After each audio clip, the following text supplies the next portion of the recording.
We have begun. We have liftoff. Another exciting episode of All Things 3D Friday edition. Today is October 24th, 2014.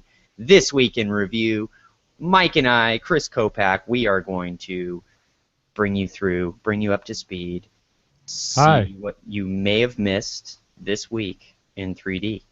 Yes, we will. And hey, I've done something a little different today.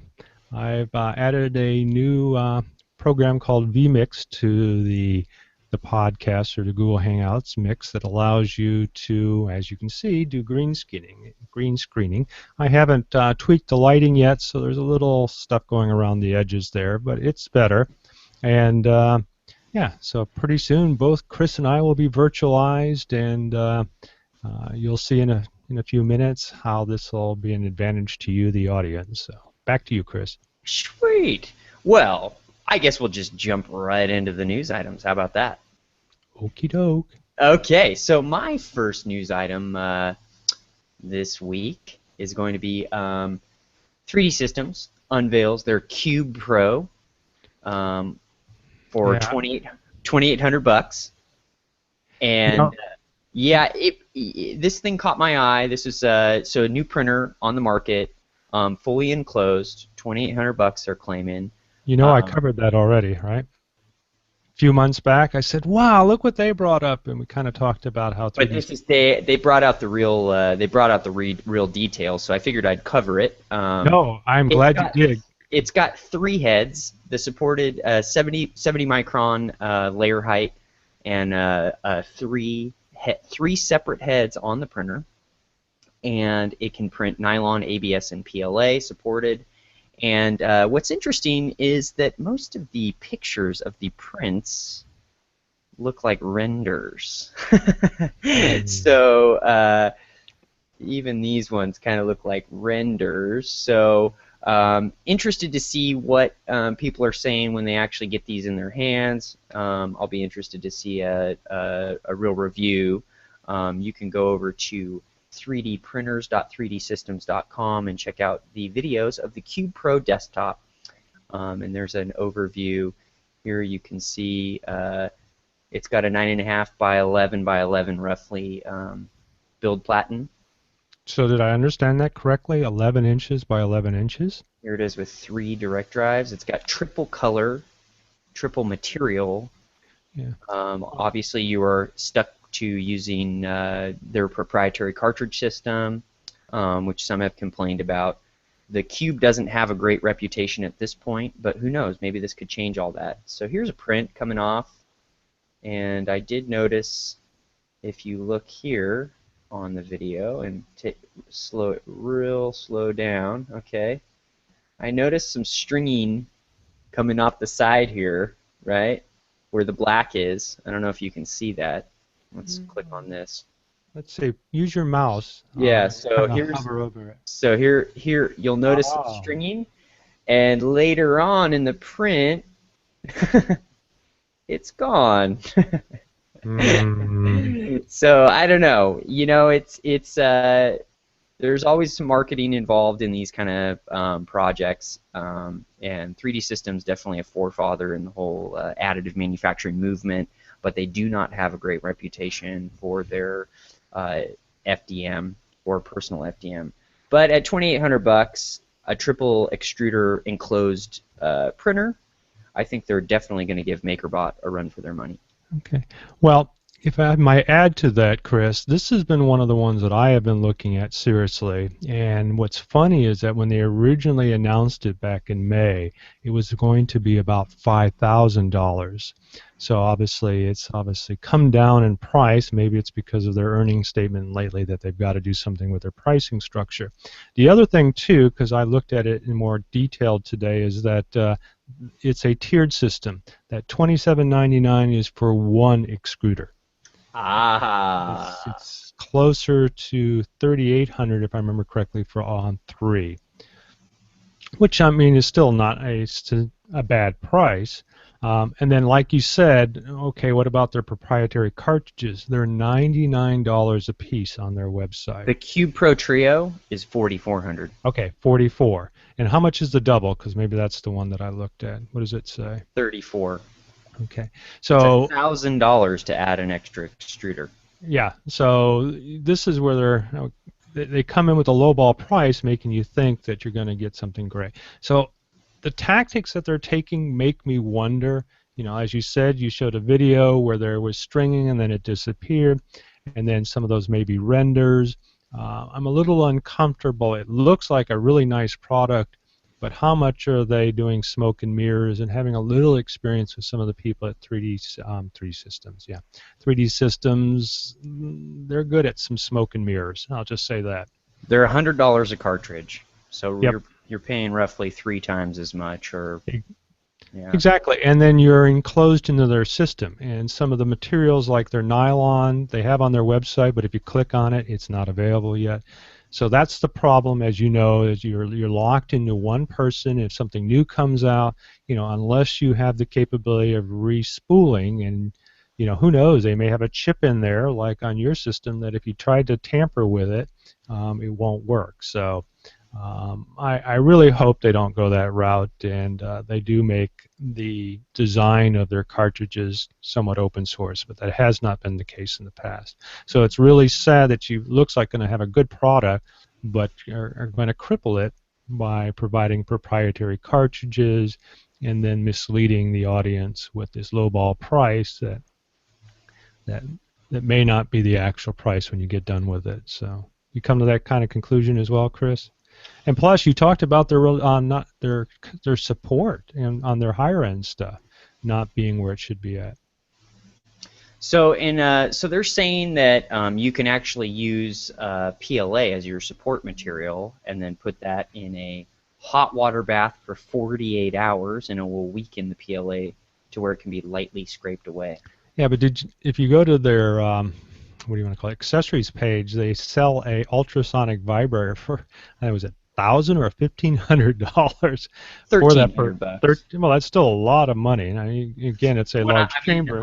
I have an ultrasonic dip tank for obviously for mine, and I think that was about a $1,500 to $2,000 dip tank that I have. Just depending on the brand you get, some are more reputable than others. Some in ultrasonic, I mean, there are some that are better than others, especially for the heating element. Some that are meant to be on all the time, kind of workhorse ones. There's ones for like jewelry cleaning, ultrasonic cleaners and things like that that are meant to run every once in a while, but not industrial. They're not made for industrial use. So. Yeah, well, real interesting. This CubePro, I think, definitely will fit nicely into some people's workshop, and I'm interested to hear some reviews on the product. Maybe we will be able to check one out soon and get our hands on one and kind of run it through the test ringer. Yeah, I hope so. And it's gorgeous looking, so I really hope that the polish matches its performance. Sure. Okay, so I'm going to move on to mine and do something a little different. I'm going to be part of my screen, except I'm mirrored, am I not? You can't read it. All right, well, let me correct that real quickly, and then we'll proceed. Or you can just kind of read it like that. That would be kind of funny. There we go. Okay, now you can read it, right? So essentially... That's flipped. Yeah. So you can read it now, correct? No. Oh, you can't read it. Oh, no. I apologize. Oh, so you were able. Funny, on my end, I can't read it because it mirrors. All right, I don't need to read it on that screen. Okay, sorry about that. It was good on your end and not on mine. So what I wanted to bring up is, as some of you may be aware of out there, we have a seminar coming up on Wednesday that we're going to be talking about 3D in medicine. You know, some of you are longtime listeners know I've been talking about it probably incessantly, so it's more of the same, but essentially we're going to have some experts that we've interviewed, including our co-host and the print whisperer Chris himself will have a little area to talk about prosthetics, but essentially I think it's shaping up to be a neat little seminar presentation, and we'd like you to be part of it. So a lot of my entries are going to be around the medical, and I thought this is really cool. We talk a lot about, including myself, on how you can create 3D body parts, either bones, prosthetics, so forth. But this is a little different, and I think it's just as important using 3D printing in the prototyping phase, where you're actually developing the parts using a 3D printer to work with a particular device. And this particular device is let's see if I can go down to here. It is here. Allows you to, and this is an actual model. Notice what they're using here, Chris. It looks like a 3D printer. But essentially, all this is used in order to provide a very precise system, because if you notice, they've got this long tube going into the cheekbone of this test model here. And I have a feeling this clear thing is probably some model from a shopping store that they bought on eBay. But yeah, all power to them to keep the prices on research down. But this needle goes into the skull and into the hippocampus, which is located in the inner of the brain. And if you remember in my wife's case, they would have had to do something similar because it sat at the bottom of the brain. And these are always difficult to get at, unlike surface tumors and things of that nature. So with epilepsy, if you're familiar with it, essentially it's the uncontrolled firing of neurons, and a lot of times it can be controlled with medicine, but if that doesn't work, they have to do resectioning. And that's been a traumatic experience, because they literally have to lift the brain out in order to get at it. So any type of surgery that allows you to get at something without having to open up the skull is always a good direction to go. And it appears here that they're creating a system that allows them to use the support of the person themselves and something that lays over the top of them to provide precise movement into that area, which is very critical, because obviously if you don't move in the proper manner, you could literally kill somebody or injure the areas that perform other functions that are very important. Another thing that's mentioned here that doesn't really have to do with 3D, but as you can see in this illustration here, you have literally these 3D parts with some tubing, and I'm assuming that those weren't 3D printed, in order to allow you to move this needle and structure and support it on the individual themselves, so that it's all supported and braced properly. But the metal, I think what they say, it's a nickel alloy of some sort that has a memory capability. And I know you may have been reading about this too, Chris, but it allows them by heat to modify this based upon the individual, and and by applying heat, go back to a particular shape. So once it's entered, it actually can transform, that's a good word for it, into something different. So very cool. Heads up, thanks, or hats off. Let's see, where's this in Nashville, and I want to thank Deborah from 3dprint.com for this great little article. So, any questions, Chris? No, Comments? Looks pretty amazing. Okay, well then I guess we can move on to the next item. Home tinkerers. All right, my next up is one of my favorite topics. This one is thanks to 3ders.org. This is Graphene Lab Inc. unveils the first 3D printed graphene battery. And they've got a pretty awesome video you'll have to check out in the show notes, the podcast liners, explaining kind of what they're working on. It's a filament with graphene, and it's a composite material, and they can actually print functional batteries using additive manufacturing. Tell me that's not cool. So we knew this was coming. The graphene revolution has already begun, and for those of you that don't know anything about graphene, it is a carbon nano composite material. It's basically one thin sheer piece of pure carbon, has all kinds of unique properties. It's super lightweight, super strong, and is also a superconductor. And so they're researching how to use these as really effective, not batteries per se, because they don't really have, they're not really considered a technical battery. They're actually a supercapacitor, which is even better than a battery because it's like the best of both worlds of capacitance and battery. So you can, it's essentially going to change everything. They're kind of the batteries of the future, these supercapacitors, because they allow you to charge charge your battery or charge this graphene supercapacitor. It would be equivalent to charging your iPhone, let's say, in 20 seconds versus 4 hours. So the implications for electric cars, electric vehicles, electric airplanes, spaceships, whatever. You know, you could charge. You're not gonna, like solar, for instance. A lot of solar energy is wasted because the batteries themselves can't charge at the rate that the solar is feeding. So graphene has tremendous implications, and being able to 3D print with it. I mean, come on, we're just stepping up the game here. So head on out to YouTube, Graphene 3D Lab Inc. 3D printing with graphene. Pretty cool. Yeah, that sounds really neat. Yeah,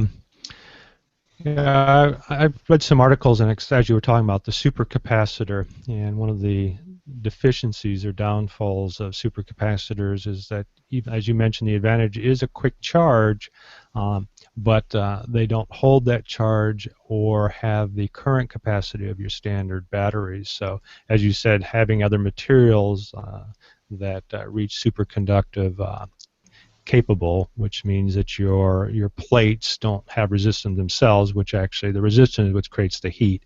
And so that's why graphene, and like you said, now that we can custom make things, I think that's pretty cool.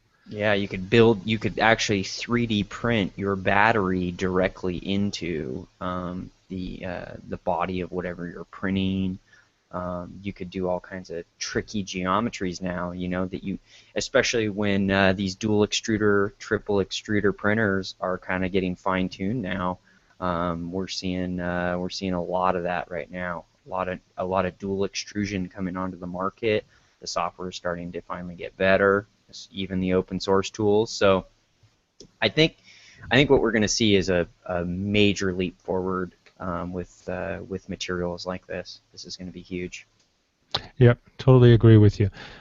Okay, so as mentioned, I'm going to go ahead and continue the medical area, and you know, we've talked about China, and we've talked about Europe, and we've even talked about things going on in this country.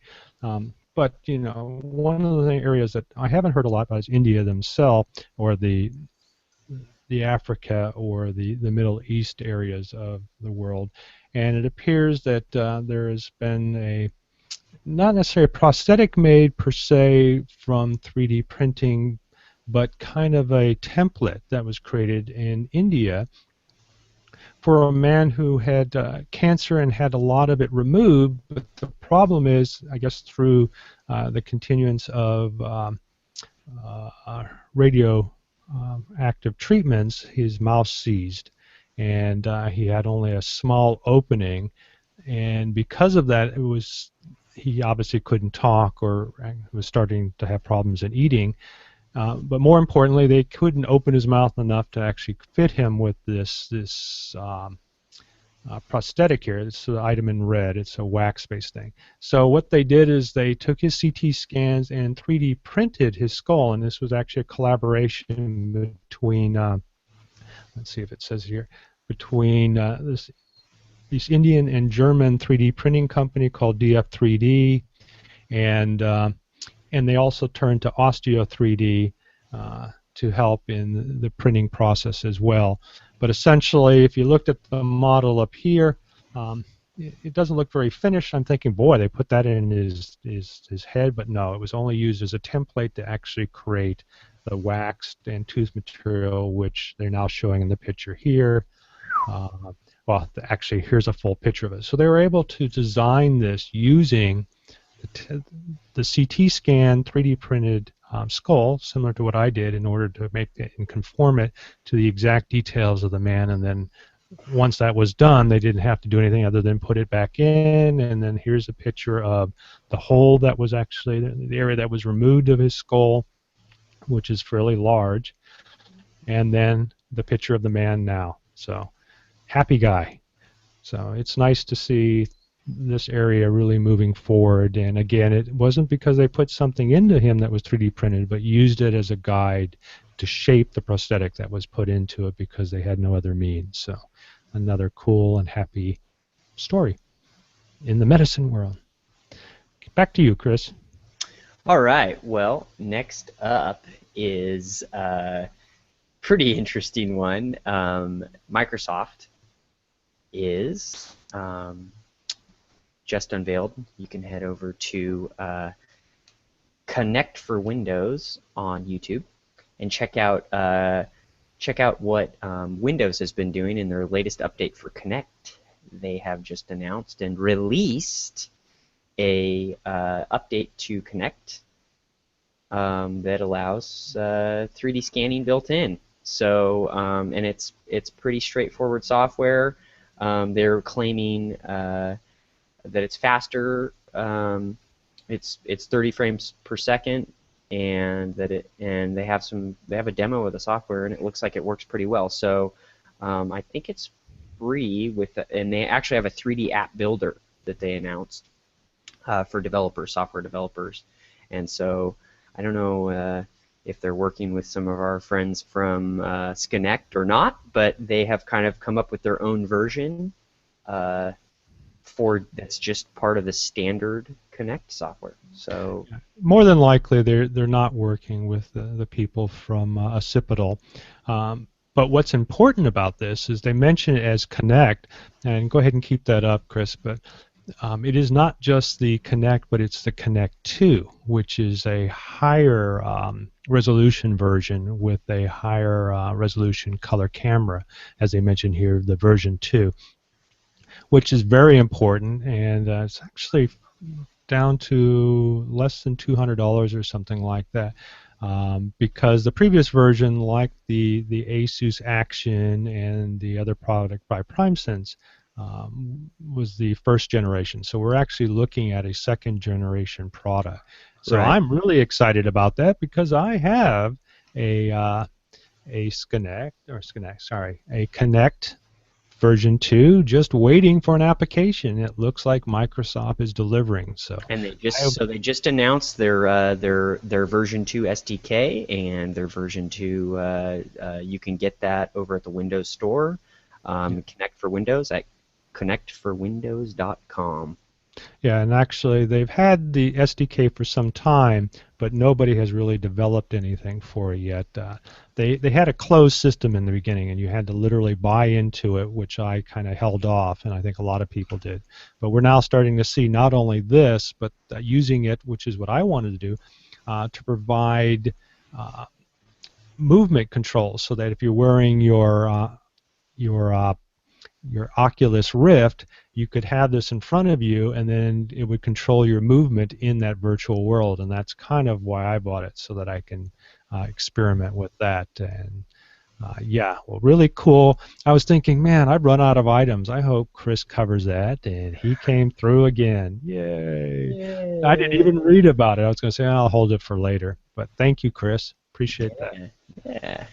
Okay, so on to my next item. And this one's kind of interesting, and we've kind of covered it a little bit. Remember that Swiss company who created the Intratec? I guess that's how it's pronounced. Sure. Which is a laser sintering machine. Well, it looks like they're for 3,990 euros. They're going to make this available through an Indiegogo campaign. And if you notice, it looks a little more polished. But if I remember correctly, this allows you not only to use SLS type techniques for metals. If I remember the original article, it will also use other materials. And so they plan to make 50 kits and make them available, and then it talks a little bit about the theory behind it. They're using a blue diode, but obviously It's probably a blue diode with some energy behind it. And actually, they go through and talk about it later on. They have to have a heated chamber, as you're probably aware of, and I guess here's some of the parts. Let's see. I don't know if it was here or not, but the number, or if you go out to the website, the wattage of this thing is huge. It's like 1,500 watts. So Wow. you probably have to find yourself a dryer connection, a 20 amp or a 30 amp connection, just to use this thing, like if you had a kiln or something like that. So Hmm. a lot of power to get this thing up and running. But as you know, the advantage of it is that you can use SLS sintering type technique with different materials. Now, the one they talk about is more, actually, it mentions it here, a nylon. What I found interesting and is the author of this article, who is Michael from 3D Printing Industry, has this quote in here, and I have to agree after talking with geez, I've forgotten her name already, the one from Shapeway, is that with these type of SLS type machines, you have powder, and the powder has to be removed, and they use these containment systems in order to remove it, otherwise it gets all over your clothing. In fact, she indicated that they wear hazmat suits in order to prevent it from being in their clothing and so forth. So it is a really dirty process. And he quickly identifies that, they talk about the machine being reasonable, but it looks like the price of the actual uh, dust removal system could be just as expensive. So, like other companies, your initial price looks nice, but what is the whole price in order to get involved in this sometimes is not addressed. So I thought that was a good point to identify, possibly other, not necessarily hidden costs, but the cost of doing the entire process. But again, the cool thing is SLS is finally coming to the desktop. That hold on the market is finally gone. Yeah. So, and we had talked about it early in the year. So it looks like someone is progressing, and those Swiss with their precision stuff. Now, actually, I don't know if this one has it, but here's the guy who wrote the article, which I will talk a little bit at the end of this, because I actually have talked to all of them now, and I will talk about that a little bit later. So pretty cool, and I look forward to hearing more about it. I don't have 4,000 euros, but who knows? Maybe somebody will, and we'll interview them, or maybe we'll have them on and talk about it a little bit more and ask them some of these questions that have been posed. Okay, well, that's it for me, and I think that's all of our news items today. Yes? Yes, it is. Okay, so on to the new products. Well, I got an early link to Formlabs. I think it was Wednesday or Tuesday, saying, well, you can't talk about this yet, but we have two materials coming out. And I thought, whoa, great. Too bad that I don't have anywhere to talk about it until Friday. So I didn't have to be under an embargo because we had nothing to talk about. I guess I could have sent out an email to everybody, hey, look at this, but no. So going back to it, they've come out with two materials besides their standards, and supposedly they've actually improved their standard materials as well. They have a castable and a flexible material. The castable, we're already familiar with, or I am, because Made Solid has something called fire casting, and it seems very similar to that. And I have some reservations on fire casting, and I'll show you their material in a moment, but I have spoken in depth with Brian from Made Solid, and they've made some improvements in it. So I don't know if we have the same issues here with the Formlab, but the fire casting material didn't seem to have the same detail in its resin as that you have with their normal resin. So they do show some things here, but again, it looks, I don't know what your opinion is of that, but it does look a little unfinished. I've seen better detailed parts from their resin, so we may have the same issue. The other thing, and it was very important in the testing that I did with it, is that I was not aware of this, and this is probably normal. The fire casting material takes up to 12 hours to burn out properly, and there is a full burnout process that you have to dial into your kiln or your device over a period of time. It ramps up temperature and then down in temperature and so forth. And so in my case, I wanted to create my own filling, if you remember, Chris. And in an industry, meaning dental, where you can have 2 to 3 hour turnaround for product, 12 hours just isn't going to hit it yet. So unless you're doing very complex bridges or something where they do take a lot of time, um, that's where I could only see in dentistry where something like this working. But for jewelry, yeah, it's great, and they've got a great tutorial out there that talks about it and shows step by step in a video of how to actually do it. So they're really ramping up with it. But the material, geez, the resin that caught my eye was the flexible material, and especially since what we've got coming up is our 3D in medicine. Wouldn't it be great to be able to print in SLA a flexible material to create organic, highly precision, complex objects? And if you notice, the precision, or not necessarily the precision, but the detail seems to be better with this material. And I'll just go ahead and run this in the background. Um, but there's a little video that they've got as well, and then they've got some pictures. But look at that. You can bend the material. And then that must be the casting material. So they're actually covering both in this. I like the way they put a weight on this to show it flexing. Um, but for those of you who are familiar with the Formlab, they do have a new version. It's the Form 1 Plus that we've talked about, and they're going through the investment casting process with their castable material, and then I think they'll talk a little bit more about the flexible. Hey, that looks familiar, huh, Chris? Don't you have one of those coming soon? It's here. I just need to build it. Oh, maybe I'll come up there and help you with that. Oh. So there's the flexible. That's just awesome. So I wrote to Sam and said, hey, let me get some of that. I want to print something for our seminar for it. But they said they don't have very much of it, so I've asked them, begged them, send me this heart so that I can show it off. So we'll see what happens. Maybe they can send that to me overnight or at my cost, and then we can have that to show off. But look at this heart here. Isn't that impressive?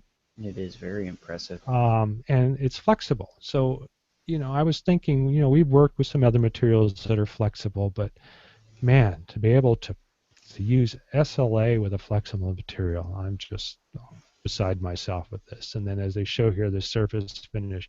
So if I can get anything near this, that to me seems like a game changer. Creating flexible components with their material to create something, I don't know. I'm excited by that. Oh well. So that's one new product. You got a new product as well, Chris, before I jump into my next item? I do have one Okay. product. It is an open source product. It's not exactly something that's necessarily for sale, but it is an open source project called Platter. And it is pretty cool. It basically helps you lay out your STLs. If you have many STLs, it helps kind of nest them neatly into one build. So you can load in a bunch of parts, rotate them around, type in how many you need. It'll make a list, what your plate size is, and it will nicely nest them for you. Very cool. So it's nesting just the STL and then brings the STL into whatever slicer you want? It'll make it one giant STL. Yeah, I like that. Yeah, so it's called Platter, Plater, and you can learn more about it on YouTube, or you can head over to github/robotswar/plater. Yeah. Thank you, Chris. I'm going to get that. So yeah. It's open source, so it's free right now? It is indeed. Very cool. Okay, so my other product, which is not printing per se, but since again we're in the medical hour, I had a company after my articles went out, which I'll talk about briefly a little bit later, sent me this link and said, hey, you want to talk about this on Wednesday? And I looked at it and I think it's great. For free, you can sign up and literally have your own anatomy class online. And if you notice over here on the left, you've got, like I can turn off the skeleton system. I can turn off certain bone. I can click on something, and then over here on the right hand, it'll give me information about that. Or I can click on the actual skeleton itself. And then if you want to read more, you can click on it, and I don't know where it's deriving its information, but it looks like it's from a lot of good sources. In fact, I was looking at the brain area and noticed there was some area in here that had a nice, neat article that makes sense, but it didn't really dawn on me that our somatosensory area is fed into our particular area of the brain that also handles our auditory, and it helps. Their theory is provide feedback so things like you swallowing and breathing are tuned out. Isn't that kind of neat? We have our own Bose noise rejection system built into our own brain. That was in here, and then if you wanted to bring up the digestive system, well, you just click on it, and then you can isolate different areas of it. This is just a wonderful product, and they have both this free version and a premium version, which opens up even more option, and the pricing is very reasonable, and I don't remember off the top of my head, but it's like less than $100 a year or something like that. Maybe if I go out here I can find out. Well, that's just the tool area, but yeah, I think that's a upgrade to premium. Let's see what it tells you. $4 a month for the premium, and you get over 5,000 anatomy and health condition models, unlimited bookmarks, and then I guess there's also a version if you're in a school system where you can add your own 3D content to it. So for schools, medical schools, so this is a really neat product, and we actually will have him. He's going to provide a little presentation on Wednesday as well. So I think this is really cool. And like I said, it's free, biodigital human. So that's my products area. Chris, you got anything else before I go into my project of the week? What have you been working on, by the way? Well, mostly working on a couple symposiums we are part of. One is 3D in Medicine, and the other is a beekeeping project that I am involved in because I am a hobbyist beekeeper. So I've been working on that, and that's been keeping me pretty busy this week. Obviously, without you as my friend, I probably wouldn't have spent more time looking into it, but the bee population has really dwindled over the years, and you've kind of talked about it, and it's very important that we realize that because some of you in your basic and biology realize that the bees play an important role other than making honey. They also are used for pollination, and the less bees that we have, the less that we pollinate, blah blah blah. So they're an integral part of the food supply, the food chain, and us plant-based eaters are heavily dependent on the bees because they pollinate they pollinate a lot of what we eat, a lot of the nuts. We wouldn't have almonds, we wouldn't have walnuts, we wouldn't have citrus if it wasn't for these little guys. So little ladies, I should say, because the ladies are it's a matriarchal society. The bees, they are mostly female. Over 95% of a beehive is female. Wow. All the workers are female, and we are experiencing a massive collapse of the bee populations, not just nationally, but on a worldwide scale. And we're just now trying to realize exactly what's going on and figure out how to save them. So the best thing we can figure as beekeepers is just grow their numbers as much as we possibly can, get more people beekeeping, and in that, hopefully what will happen is they will naturally breed themselves resistant to either viruses or the pests that are happening, or even some of the chemicals that we're constantly being exposed to in our environment, whether it's pesticides or spraying or whatever. So yeah, it's a big issue going on, and we're just trying to figure out what we can do. That's why I got into it, is to try to help figure out the solution, be part of the solution. Yeah, I really think that's cool on your part, and I'm expecting one day to read about how Chris has 3D printed a hive in order for the I have 3D printed some hive tools. Just recently, because I do a style of beekeeping referred to as top bar beekeeping, and it's a little bit different than the traditional commercial beekeeping. And so when I go to rescue a hive that is either in somebody's wall of their house, I have 3D printed clips now that go onto my top bars and help me string up my comb easily. And I use PLA, and they work like a charm. excellent. Yeah, I know I'm going to hear more about you in the news. You're going to have a big article. Well, on that note, I'm going to kind of talk about my project. And what do you think of my ability now to have things behind me change? Oh, I love it. So, yeah, it's kind of neat. And there's a reason I want to bring that up is that, over the past months, many of you heard how I've worked what would you call it, passionately to create 3D prints and 3D volume renders, which are some of the ones that you see behind you, of my wife's meningioma that we did some shopping to find the best way to remove it without all the side effects. And I had literally created a lot of these volumes and created some what they call surface models and put them up on Sketchfab for surgeons to be able to review and see if it would be helpful to them as they, explored the direction we wanted to go, which is a minimally invasive procedure that literally took place, if you can see me behind me here, through the eye. I'm sorry, the upper eyelid here. And this is actually a good picture of that.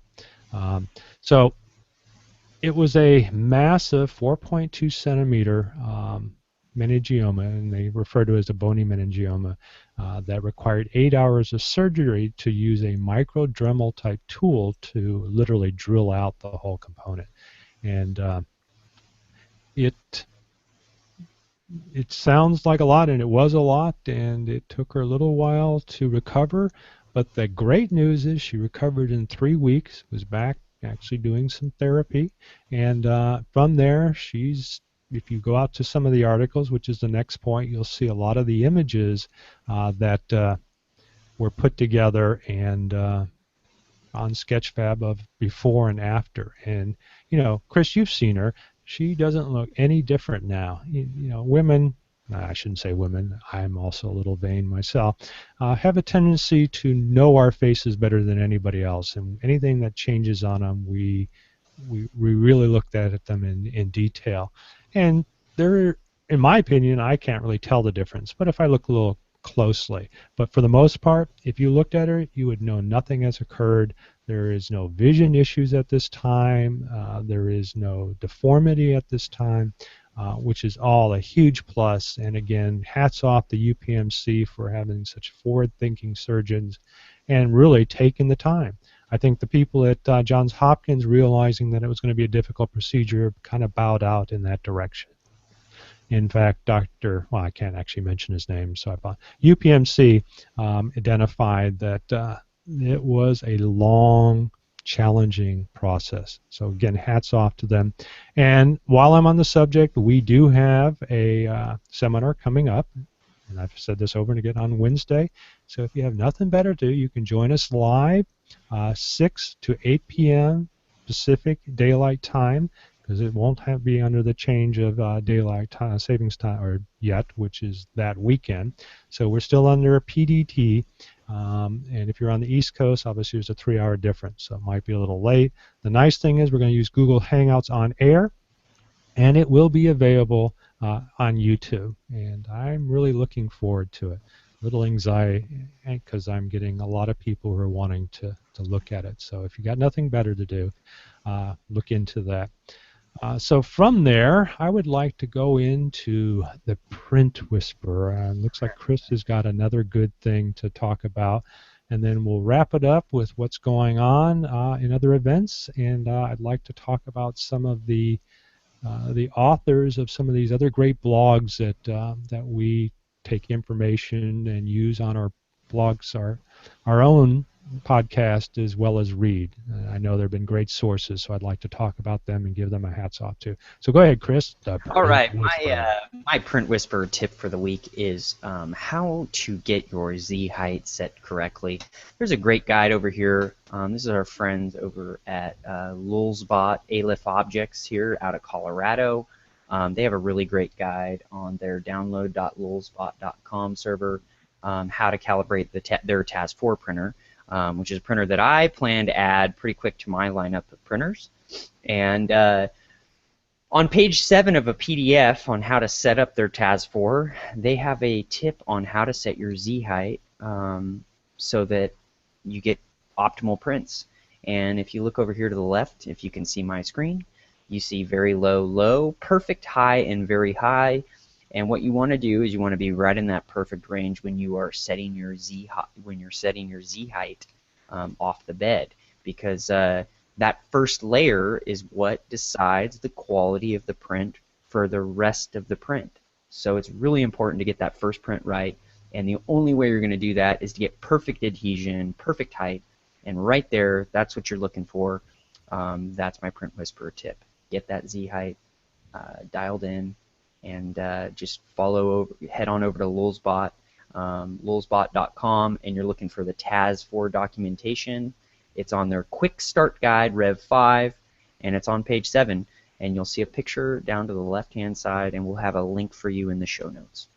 You know, Print Whisper, you talk a lot lately to me personally about the low spot. What made you move in the direction of finally making the decision to move in that direction? What do they offer that some of the other 3D printer companies are not offering?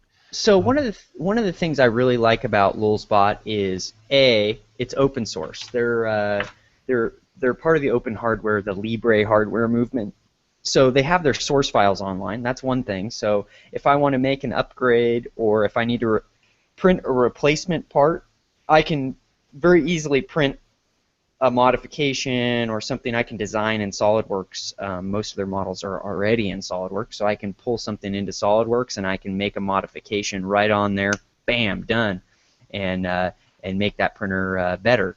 Not only that, but this week they just announced, it's not even on their website yet, but I've been in email contact with the company. They have just released a dual extruder platform. So on one side is their standard Budish nozzle, and on the other side they have what's called their Flex extruder. So it's a direct drive printer.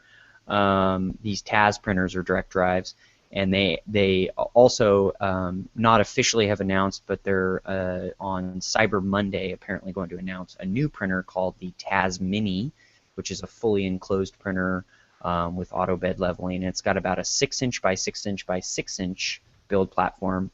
But the TAS4 has a nice big build envelope, and it's got direct drive, so we'll be able to run. It's really well put together. The company has done a really great job of just making it simple. The connectors are all clean. They've made it modular so you can swap out things nice and easily without having to take your whole printer apart. And it's got all the bells and whistles that a 3D printer needs to have on it for this FDM style or FFF style printer. One of the downsides is a stock TAS4 runs 3mm filament, so it's a downside for me because all my printers currently are 1.75. Yeah, I noticed that when I was looking at it, and I was wondering how you felt about that. Why do you think they went in that direction? It's hard to say why exactly they went in that direction, other than it might be what the Budish nozzle kind of standard size is, and the Budish nozzle is kind of like what they've used since the get-go. But they have a Flex extruder nozzle, and they say to convert to a 1.75, all you need to do is replace that PTFE insert in the head. So it's not that big of a deal. However, they do not sell that PTFE insert themselves currently, but they're, I think, in plans to do that. They might have plans to do that. So. Well, that's important, I guess, is that they will be available at one time. And like you said, because it's open source, the community obviously will build for it. And yeah, I'm really looking forward to you sharing with us your your new printer and tips and tricks and Yeah, and they've also right got a around really here. great forum over here. You can head over to Lulzbot, forum.lulzbot.com, and they've just got they've got a really well organized, moderated forum. A lot of forums they kind of they start to really get cluttered over time, and so they've done a really great job of keeping theirs nicely organized, and it's really active. Like there's a lot of active members. You can see like on all these um, forums right here at the top that there's been active posts within, I mean, within the hour. So pretty cool. And like I said, open source. The fact that they release all the source files, even in STL form. So if you want to even build your own and 3D print your own, if you already have a 3D printer, you can download all the components for a TAS4. Obviously not the metal components, you'll have to buy those, but they even include the bill of materials right on their website. So if you want to do that, you can. Um, so that's one of the reasons that I really like them. So Sounds great. Excellent. Well, thank you, Print Whisperer. And we'll yeah. look forward to more tips in the following weeks. So let's head on to our last item of the day, which is upcoming events. Well, there's an event going on right now, and it finishes up today, and that is Inside 3D Printing. And if you remember, Chris, this is a show that we went to last year, and we were a little underwhelmed, but from what I've been hearing from some of my inside sources, is that it's actually a better show this year. There's more stuff going on, so sadly, I wish I had time and was able to visit it myself. I think it would have been important. Plus, with things that went on with me this week, I had sent some information to 3dprint.com as well as 3ders.org about our upcoming seminar, as well as how I was able to help my wife with my 3D printing and 3D volume visualizations. And they took the information and ran with it. A little surprising to me because I didn't really want her name mentioned in it, so I had to go back, and they thankfully are great people and they retracted the name. So thanks off to Anya from 3ders.org, who is the founder and I guess managing editor, and Eddie from 3dprint.com, who is the co-founder and managing editor.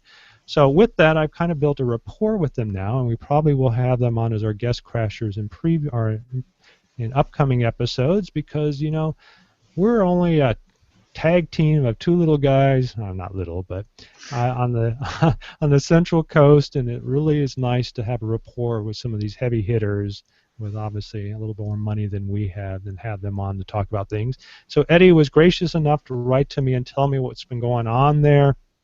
And some of you may have already seen it in the news. I guess the CTO, Jeff Kowalski of Autodesk, says that 3D printing sucks. I guess is his quote. But what he's really saying is that we're not really pushing the level of it, and they hope that their Spark program initiative, which will be completely open source, including the plans to there, and there's a name somewhere, but they've actually named their SLA printer, which I personally have drooled over. Looks very nice, and that's going to happen soon. And then I guess the James Wolf, CEO of D-Shape USA, has been talking about how they are looking at using printers for large construction, bridges, homes, so forth. So you're thinking of the Chinese thinking big. I'm glad that you can still see it here. It's kind of interesting. And then I guess they've also had somebody from Organova talk about how they're using 3D printing for living tissue. And I don't know if you got the invite, Chris, but we're actually going to be interviewing a gentleman, Jordan, from one of the universities on the East Coast about his 3D printing of tissue that we're going to use for our seminar. So that should be cool too. So it looks like there's a lot of work being done on tissue printing. And then finally, it's going to happen. The 29th of October will be the release of the HP 3D printer. You know, Chris, we've been trying to follow this for months, and we have felt there's been setbacks. We've actually created a full roundtable discussion on what happens if 3D introduces a 3D printer.